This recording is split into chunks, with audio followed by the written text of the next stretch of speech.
گزشتہ ہفتے کے کچھ ایام ارض مقدسہ سرزمین انبیاء شام، جس کا موجودہ نام سیریا ہے، وہاں گزارنے کا موقع اور شرف حاصل ہوا۔ یہاں جو لوگ بستے ہیں ان میں کثرت کے ساتھ لوگوں کا نسب نامہ کسی نہ کسی پیغمبر سے ملتا ہے، تو اس وجہ سے ان میں صبر، حوصلہ، متانت، سنجیدگی اور ظاہری صوری حسن، جمال، خوبصورتی، زبان و بیان کی فصاحت، یہ سب کچھ ان کو ورثے میں ملا ہے۔ اور آج ارض مقدس شام بہت ابتلا میں ہے۔ اس وقت سخت سردی کا موسم ہے اور وہ جس طرح سے گزارا کر رہے ہیں انتہائی دردناک صورتحال ہے۔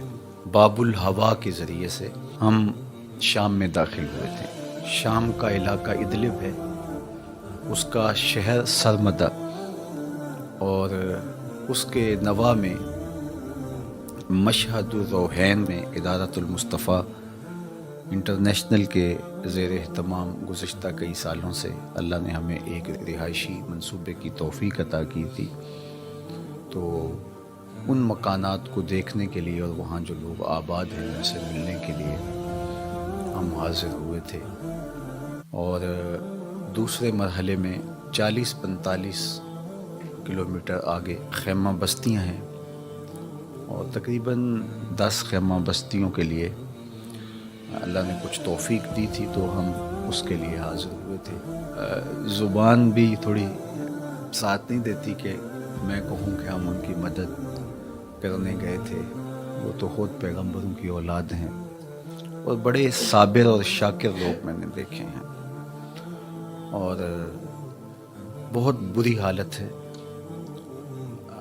دلدل بنی ہے زمین میں بارشوں کی وجہ سے، بعض علاقوں پہ برف باری ہو رہی ہے، اور تا حد نظر خیمے ہی خیمے ہیں جہاں انسانیت سسک رہی ہے۔ کچھ خیمے ہیں وہاں صرف بچے ہیں، بیوگان ہیں، بوڑھے بچ گئے، جوان بہت کم دکھائی دیتے ہیں کیونکہ وہ شہید کر دیے گئے۔ ایسے کئی بچوں سے ہمیں ملے کہ جن کے خاندان کا کوئی فرد بھی زندہ نہیں تھا۔ کئی بچے ایسے بھی ہم نے دیکھے کہ جنہوں نے اپنے ماں باپ کو اپنی آنکھوں کے سامنے شہید ہوتے دیکھا تھا، اور کچھ بچے ہیں کہ وہ دیواروں کی طرف مسلسل دیکھے جا رہے ہیں۔ تو یہ ایک عجیب سی درد کی کیفیت ہے۔ وہ کوئی مفلوق الحال نہیں تھے، اچھے گھروں کے بچے تھے، ماں باپ ان کا لاڈ دیکھتے تھے، ان کا پیار دیکھتے تھے، اور آج وہ خیموں میں پڑے ایک ایک لقمے کے لیے ترس رہے ہیں۔ کچھ بچے تو مجھے بھولتے نہیں ہیں۔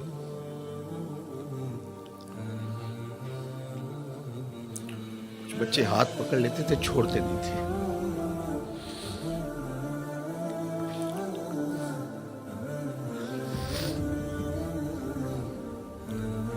دکھاں دے گل ٹلیاں بنو، دکھاں دے گل ٹلیاں بنو، چپ چپیتے آ جاندے نے، ساری وسطی ٹا جاندے نے۔ کچھ منظر ہوتے ہیں جو الفاظ کے ساتھ بیان کر دیے جاتے ہیں، اس کا نقشہ کھینچ دیا جاتا ہے، لیکن کچھ مناظر جو آنکھیں دیکھتی ہیں ان کو بیان کرنے سے زبانیں قاصر ہوتی ہیں۔ تو اب میں آپ سے جب کہ ہم کلام ہو رہا ہوں تو میری روح بھی ان خیموں کے بیچوں بیچ کہیں بھٹک رہی ہے، اور میرے خیال بھی وہیں ان بچوں کے ساتھ جڑے ہوئے ہیں، اور میں بات آپ سے کر رہا ہوں، اور میری تمام تر توجہات اور میری تمام، کیا میں کہوں، میرے پاس لفظ ہی نہیں ہیں کہ میں ان کے درد کی تصویر کھینچ کے آپ کے سامنے رکھ سکوں۔ بارگاہ عزتی میں دعا ہے اللہ اس امت کے لیے رحم فرما۔ میں آپ سے کہوں گا کہ اپنی ایک ایک سانس کو حضور کی امت کے لیے وقف کرو. یہ طے کر لو کہ ہم ساری زندگی حضور علیہ السلام کی امت کے مجبور اور لاچار لوگوں کو کھڑا کرنے کے لیے اللہ تعالیٰ کی طرف سے دی ہوئی استطاعت کے ساتھ پوری زندگی بسر کریں گے.